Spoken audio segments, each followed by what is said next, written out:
Olá! A Igreja Batista da Graça disponibiliza as suas mensagens e reflexões nas plataformas digitais. Se quiseres continuar a receber, podes acompanhar-nos no Spotify e YouTube. Deus abençoe. Se a nossa família porventura estiver cansada e cheia de mágoas,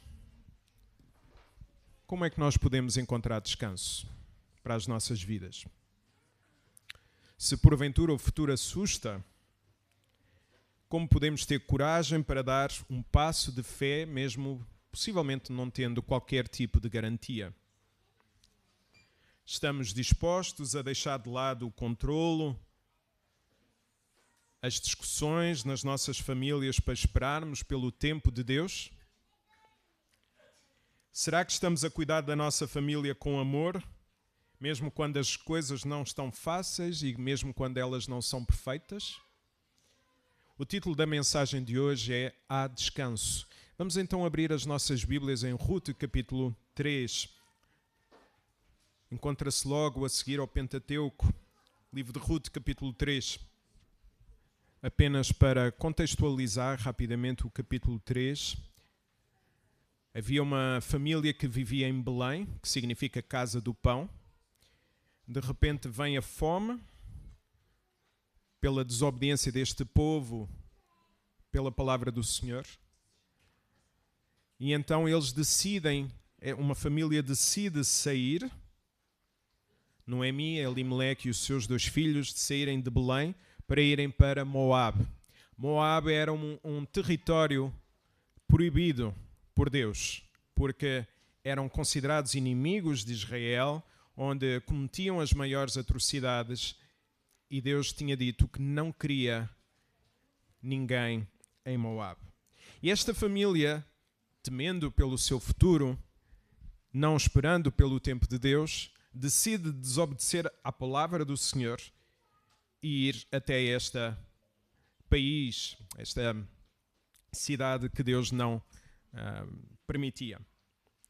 E o que aconteceu lá em Moab foi que, entretanto, o marido e os seus 2 filhos morrem. Elimeleque e os seus 2 filhos morreram. E Noemi decide então, ouvindo que a terra do pão, Belém, estava a começar a dar novamente alimento, ela decide voltar até Belém, e as suas 2 noras dizem que queriam voltar com ela. E ela diz: eu não tenho nada para vos dar, porque naquele contexto uma mulher viúva não tinha forma de sustento pessoal, quanto mais de poder sustentar as suas noras. Uma delas, órfã, decide então voltar e ficar, aliás, em Moab. Ruth diz à sua sogra: eu quero ir contigo. O teu Deus é o meu Deus. O teu povo é o meu povo. Deus estava a trabalhar na vida de Ruth, mesmo ela não sabendo como se alimentar. Ao chegarem então a Belém, as pessoas não reconheceram Noemi porque a sua cara estava pesada devido à amargura que ela estava a sentir com a vida. E Noemi, meia desesperada, disse que era necessário fazerem alguma coisa para terem sustento. Ruth então vai, estou a parafrasear, vai recolher alimento nas bordas dos terrenos porque era a forma de sustentarem o povo. E encontra lá um homem fantástico que lhe dá comida.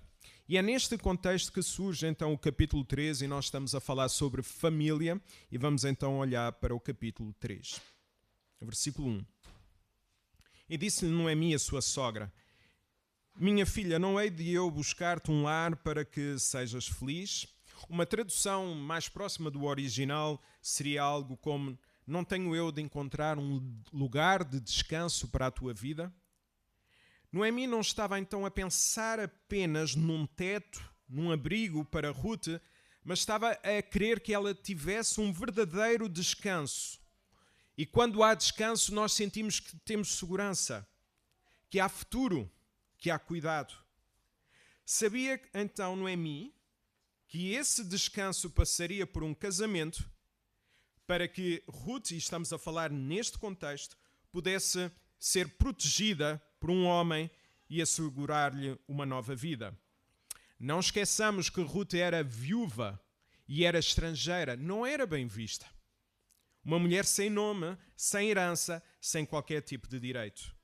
E Noemi não se conforma com isso.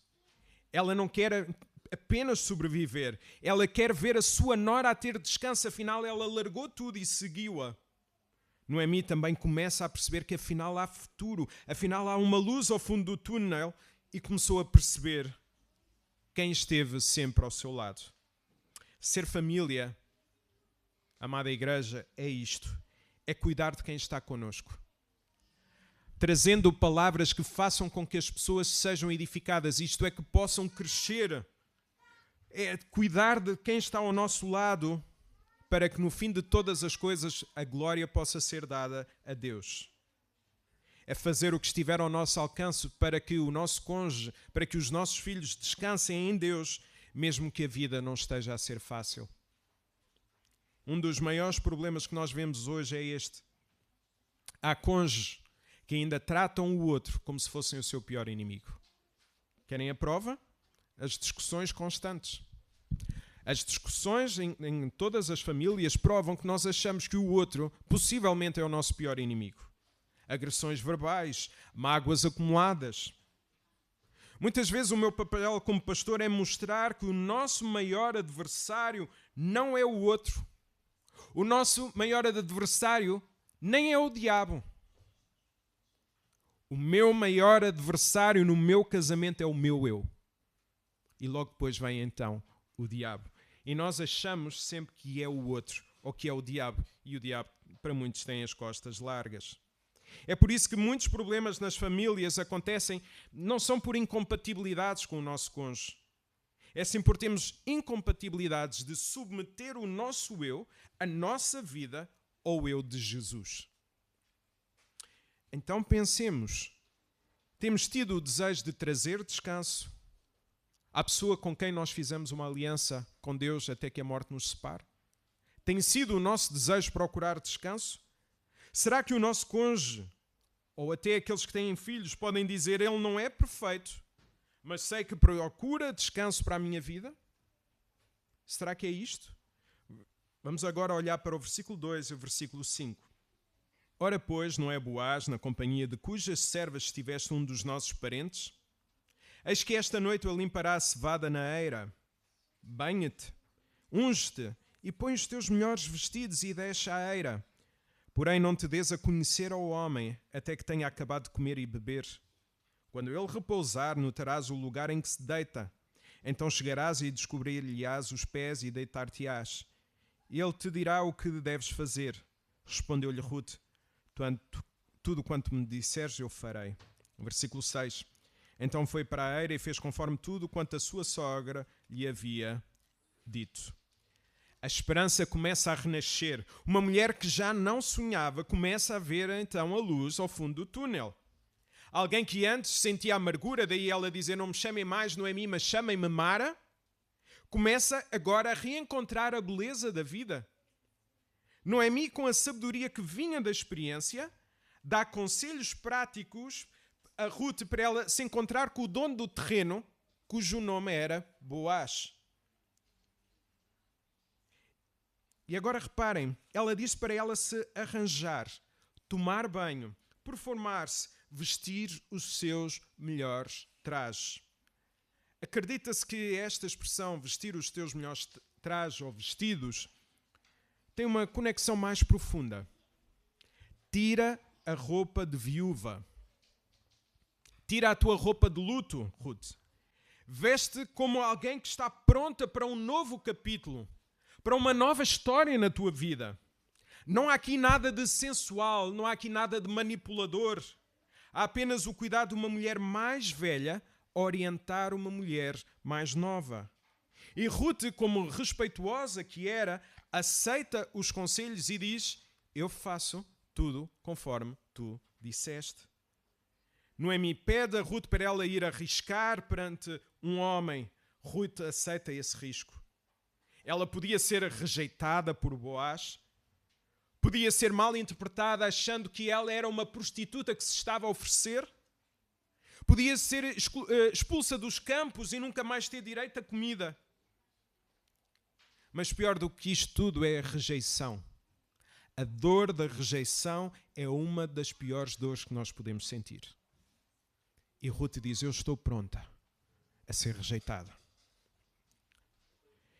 Este momento entre Noemi e Ruth, onde uma aconselha, não dá ordens, e Ruth decide cumprir, faz-nos pensar numa outra realidade perante as famílias. Sabem, um dos grandes desafios na vida familiar é quando surge um novo casal. Quando aqueles que são pais e têm filhos que se casam, é precisamente esses momentos que às vezes trazem grande tensão. Há mudanças quando um dos nossos filhos se casam. Há mudanças quando nós nos casamos e nós precisamos de entendê-las como tal. E muitos casais jovens têm problemas quando se casam e sabem? Muitas vezes são provocados inconscientemente pelos pais. E ainda por cima os pais fazem-no com as melhores intenções. Há pais que continuam a dar conselhos como se fossem ordem aos filhos que casaram. E isso complica tudo. A verdade é esta. Conselhos só devem ser dados quando pedidos. E mesmo sabendo disso, os filhos devem ouvir os pais, precisamente como isto, conselhos. Eu e a Filipa tomámos uma decisão quando casámos que foi, não tomamos decisões à frente dos nossos pais. É preciso alguma coisa, nós ouvimos o conselho e nós dizemos assim, nós vamos tomar uma decisão sobre isso. E depois dizemos alguma coisa. Para quê? Para não estarmos a ser pressionados e para perceberem que a decisão é minha e da Filipa. Nós podemos ouvir os conselhos, mas a decisão é nossa. Para o bem e para o mal. E se, porventura, os filhos optarem por um caminho diferente, mesmo que os pais percebam isto vai correr mal, lembrem-se, deixem-nos seguir.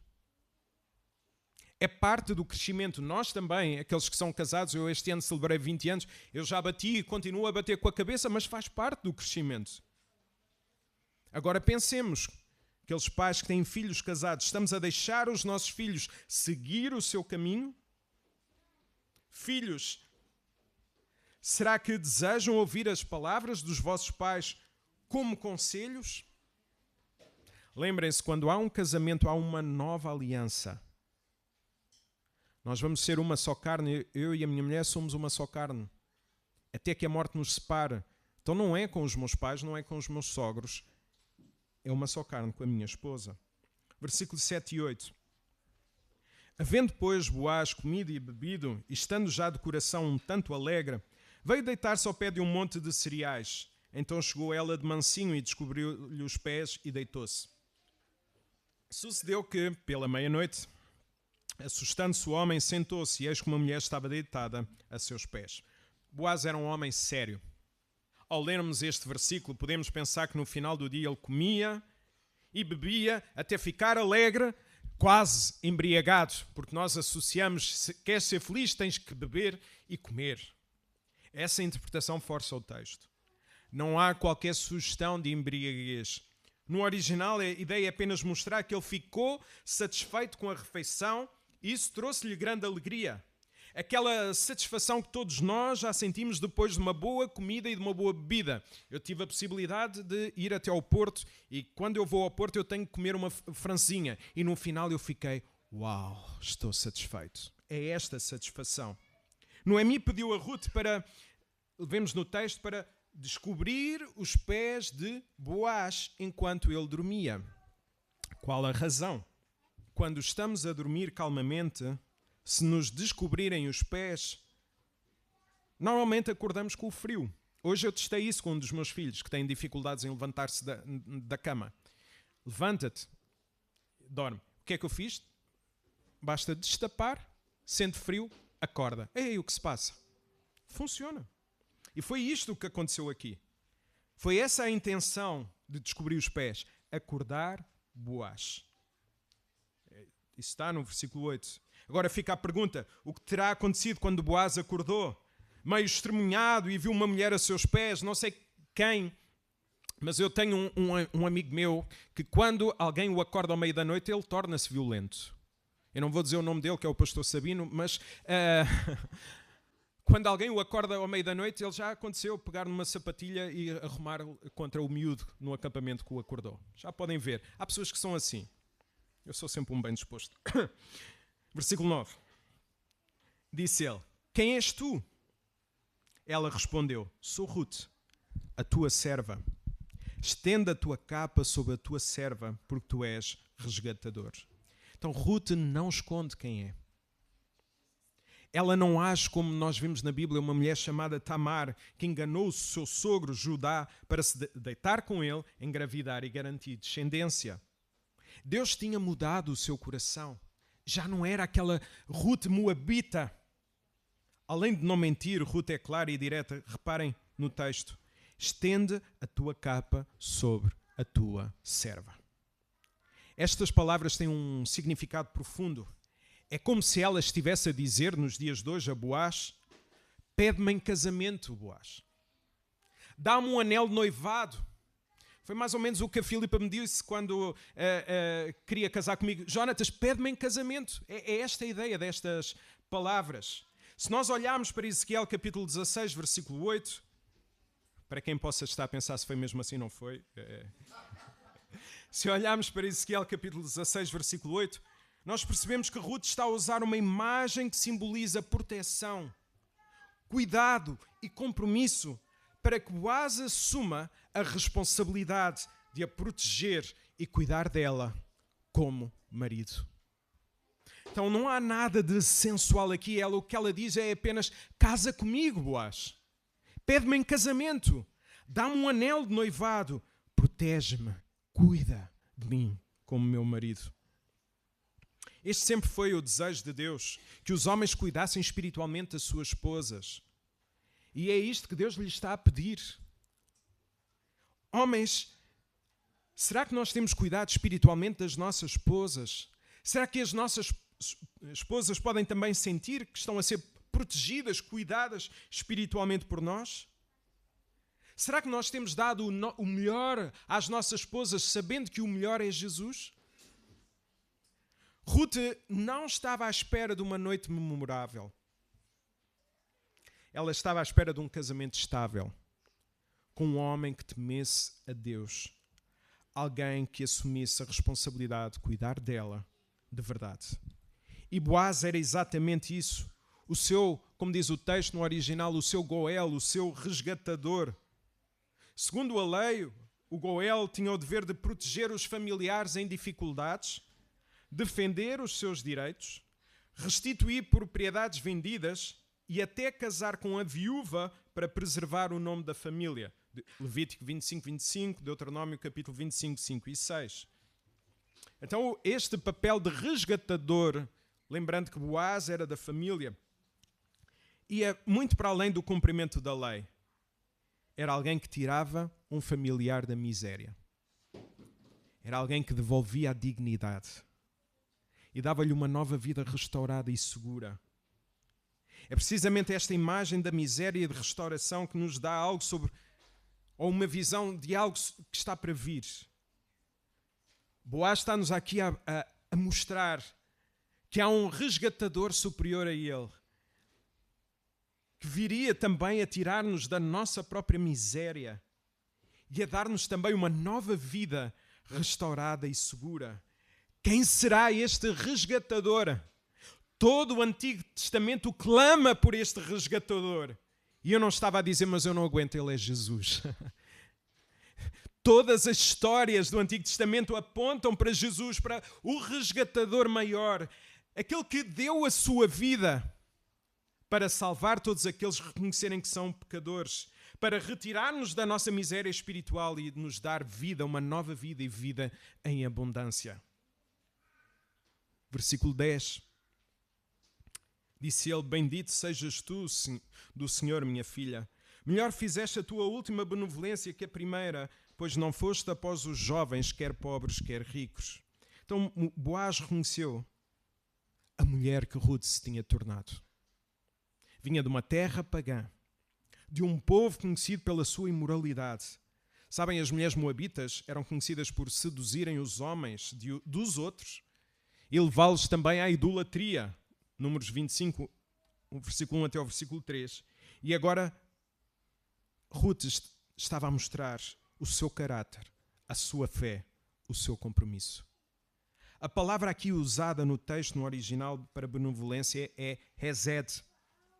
Uma palavra cheia de significado, que descreve um amor fiel, um amor leal, cheio de compaixão, cheio de compromisso. Hesed não é apenas bondade, é um amor que permanece, mesmo quando o outro não tem nada a dar. É um amor forte, mesmo quando não há nada a ganhar na relação. E Boaz diz que essa segunda demonstração de hesed, a de querer casar com ele, um homem mais velho, por fidelidade à sua sogra e ao Deus de Israel, foi maior do que a primeira, quando Ruth deixou tudo para trás para acompanhar Noemi. Boaz diz-lhe: Ruth, tu podias ter procurado um homem jovem. Crê-se que Boaz era muito mais idoso. Podias ter encontrado um homem bonito. Pensa-se que Boaz talvez não fosse tão bonito. Podias ter encontrado um homem muito mais rico. Mas Ruth procurou um homem que temesse a Deus. Essa foi a sua principal preocupação. Um homem que temesse a Deus. Ruth também não foi movida por vaidade ou interesse. Foi movida, lá está, por este hesed, amor leal que reflete o coração do próprio Deus. Sabem? Em toda a Bíblia nós podemos perceber que Deus é o nosso hesed. Ele ama-nos com fidelidade, mesmo quando nós falhamos. Deus ama-nos com fidelidade, mesmo quando nós falhamos. Ele resgata, Ele cuida de nós e Ele permanece conosco. O hesed de Deus, a benevolência de Deus é o que nos dá esperança. O que nos dá esperança não somos nós. É a benevolência de Deus. Terminei de ler um livro extraordinário sobre os filhos desviados. Um livro que eu recomendo a todos a leitura, que fala sobre este amor de Deus. Pais que falharam na sua educação, veem que foi a parte mais difícil, reconhecer que afinal a sua filha não era salva. Eles reconheceram as suas falhas, mas pediram perdão a Deus e descansaram, porque todos nós somos imperfeitos. Não há aqui ninguém que consiga dar uma educação perfeita aos seus filhos. E eles descansaram em quê? Na benevolência de Deus. E disseram, se Deus é benevolente, se Deus é amoroso, então nada mais me resta a não ser amoroso com a minha filha. E dos choques passaram a existir uma relação de amor para que a filha pudesse ver, através do amor dos seus pais, um amor maior. Agora, como é que Deus mostrou o seu hesed, a sua benevolência para conosco? Há aqui mais um spoiler daquilo que estava a vir. Versículo 11. Agora, pois, minha filha, não tenhas medo, não tenhas receio. Tudo quanto disseste eu te farei, pois toda a cidade do meu povo sabe que tu és uma mulher virtuosa. Um homem judeu a dizer a uma mulher moabita que ela era virtuosa. Boaz era alguém temente a Deus. Estava pronto para assumir as suas responsabilidades como Goel de resgatar Ruth. Ele reconhece a atitude de Ruth e louva-a por isso. Como nós vimos em Números 25, todas as mulheres moabitas tinham má reputação porque se prostituíam com homens casados. E Boaz diz aqui à mulher moabita, tu és uma mulher, o quê? Reparem no texto. Tu és uma mulher o quê? Virtuosa. Sabem, este livro de Ruth historicamente está a seguir a qual livro da Bíblia? Provérbios. Sabem como é que Provérbios termina? Capítulo 31. Com a mulher virtuosa. E Boaz está aqui a dizer-nos o quê? Tu és essa mulher, Ruth. Tu és essa mulher virtuosa. Este é um momento bonito. São palavras incríveis que um cônjuge diz ao outro. Tu tens honrado a Deus com a tua vida. Sabem? São as palavras que eu mais desejo ouvir um dia da minha mulher e dos meus filhos. tens honrado a Deus com a tua vida. No ministério pastoral eu recebo muitas críticas, recebo muitos elogios, mas quando a minha mulher e quando os meus filhos dizem tu foste usado por Deus, não há, são as palavras mais fortes que eu posso ouvir de alguém aqui na terra. Tu tens honrado a Deus com a tua vida. Outro aspecto importante aqui é que Ruth era viúva. O que é que nos mostra? Que um homem ou uma mulher podem ser virtuosos sendo solteiros ou casados. Todas as pessoas são realizadas em Jesus, independentemente do seu estado civil. Ninguém precisa de casar ou ter filhos para se sentir realizado. Convém dizer que estas coisas são boas, mas não se devem tornar o referencial da nossa vida, como um atestado de realização. Ok, a Luísa vai ser mãe, então ela é realizada.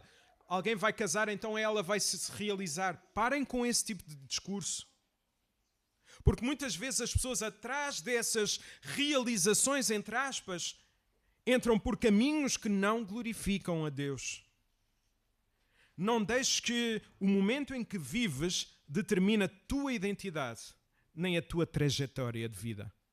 A mensagem do Evangelho não diz que te vais realizar. A mensagem do Evangelho diz que em Jesus tu já és realizado. Isto é libertador. Então nós podemos ser chamados homens virtuosos ou mulheres virtuosas, independentemente do nosso estado civil, independentemente de termos filhos ou não termos filhos. Versículo 12. Ora, é muito verdade que eu sou resgatador, mas ainda outro resgatador há mais chegado do que eu. Então, mesmo acordado no meio da noite, Boaz pensa antes de agir, porque é um homem justo, um homem temente a Deus. Ele sabe que para ser Goel tem de ser o parente mais próximo. Não pode ser qualquer pessoa.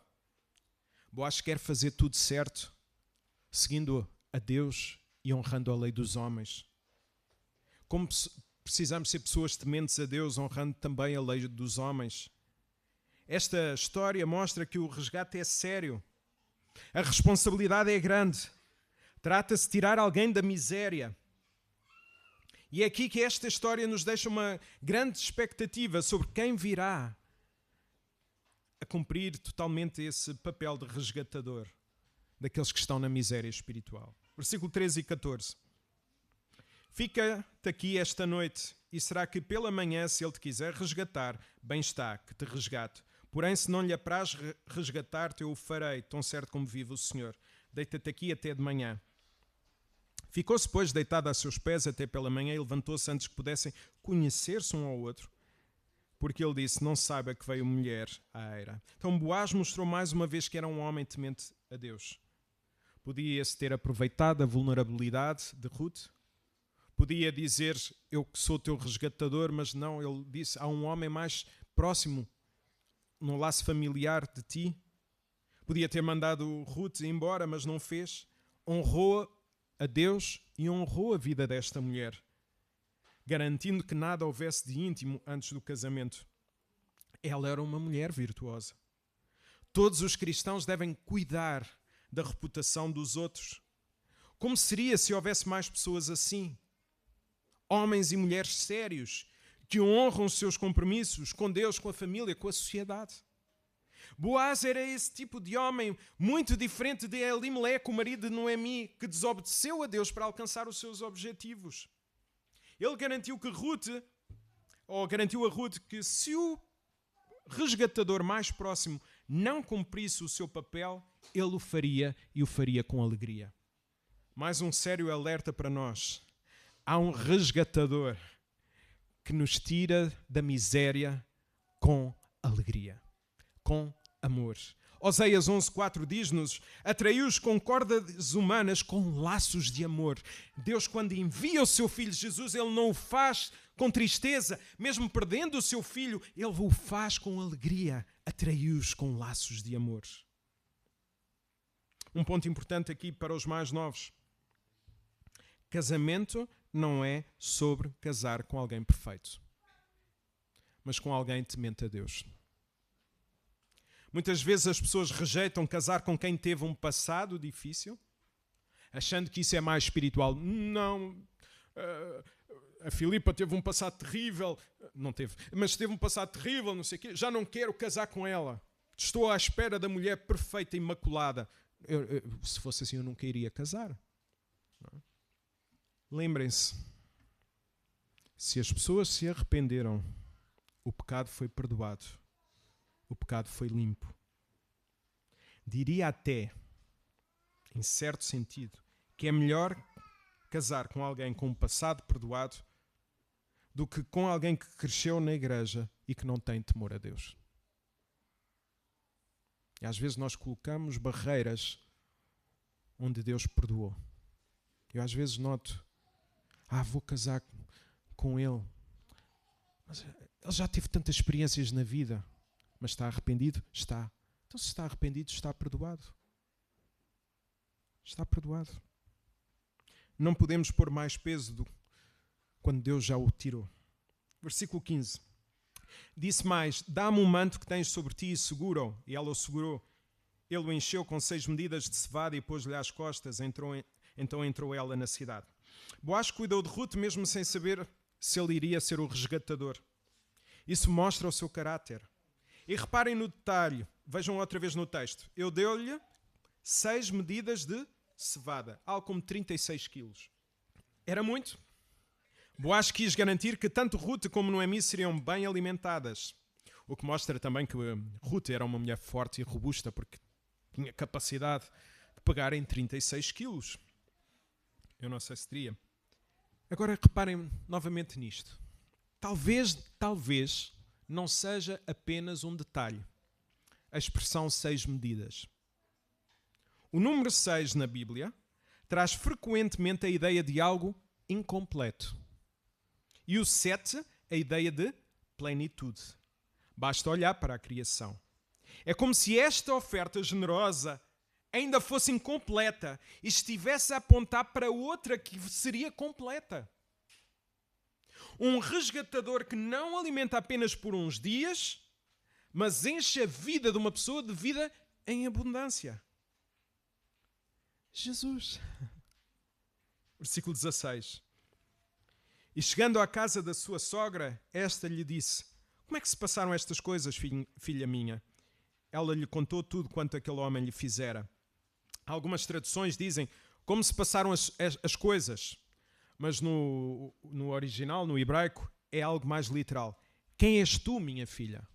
Quem és tu? Noemi não estava com dúvidas sobre a identidade de Ruth. Ela queria saber em que estado é que ela se encontrava. Tinha sido aceite? Rejeitada? O futuro iria mudar ou tudo seria igual? Era uma pergunta com muita expectativa. Versículos 17 e 18. E disse ainda, estas 6 medidas de cevadas ele mas deu e me disse, não voltes para a tua sogra sem nada. Atenção à palavra, sem nada. Versículo 18. Então disse-lhe Noemi, espera minha filha, até que saibas em que darão as coisas, porque aquele homem não descansará enquanto não se resolver este caso ainda hoje. Então Ruth contou tudo o que Boaz lhe fez, revelando o seu caráter. Afinal, ela era virtuosa. Boaz não queria vê-las de mãos vazias. A palavra usada para Noemi quando chegou a Belém. Boaz queria mudar-lhes a vida. E agora era a vez de Noemi, aquela que desconfiava de confiar. Ela desafia Ruth a fazer algo que na sua família, no passado, não souberam fazer. Espera. E quem espera em Deus não toma atalhos.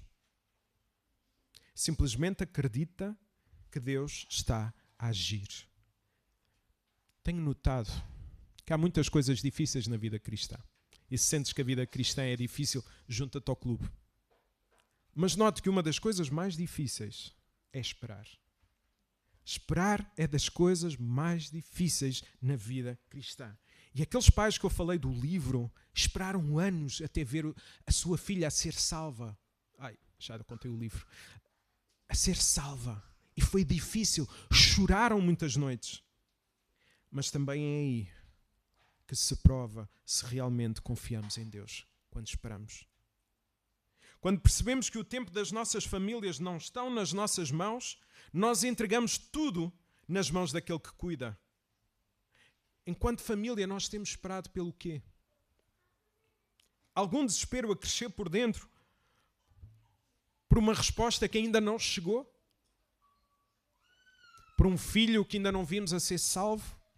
Por um trabalho que não chega? Por uma conta que está a pagar? Que está a vencer? É o quê? O que é que estamos dispostos a sacrificar para seguir um atalho que parece mais fácil, mesmo que o destino não seja bom? Às vezes insistimos nos nossos caminhos e esquecemos que o tempo de Deus é sempre o melhor.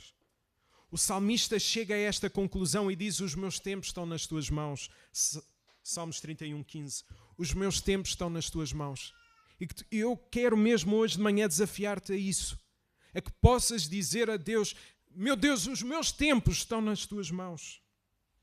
O nosso Deus não descansa até nos dar descanso.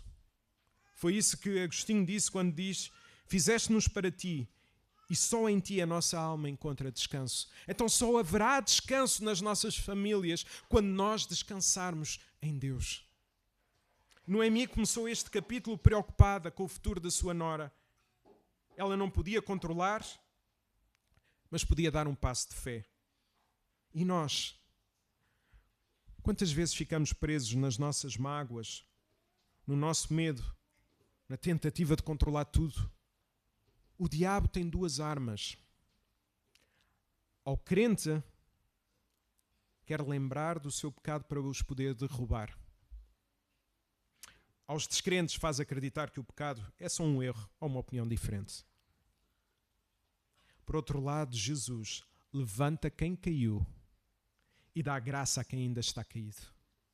Deus continua a chamar-nos a ser famílias que não apenas sobrevivem, mas descansem nele. Lares onde há espaço para o perdão, para a escuta, para a reconciliação, até porque há esperança.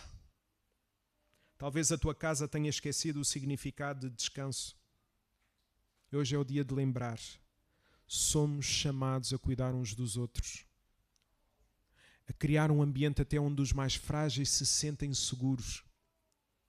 Que escolhas precisas fazer para que a tua família seja um lugar de descanso e não de desgaste? A quem precisas de ouvir?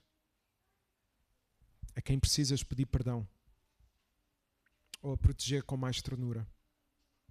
Ruth ensinou-nos a confiar. Noemi ensinou-nos a cuidar. E Deus continua a escrever histórias de descanso, onde havia apenas dor. No capítulo seguinte, no próximo domingo, nós vamos finalmente desvendar de uma forma ainda mais clara. E vou provar que esta história clama por Jesus. A pessoa por quem nós devemos clamar. Jesus. Que Deus nos abençoe.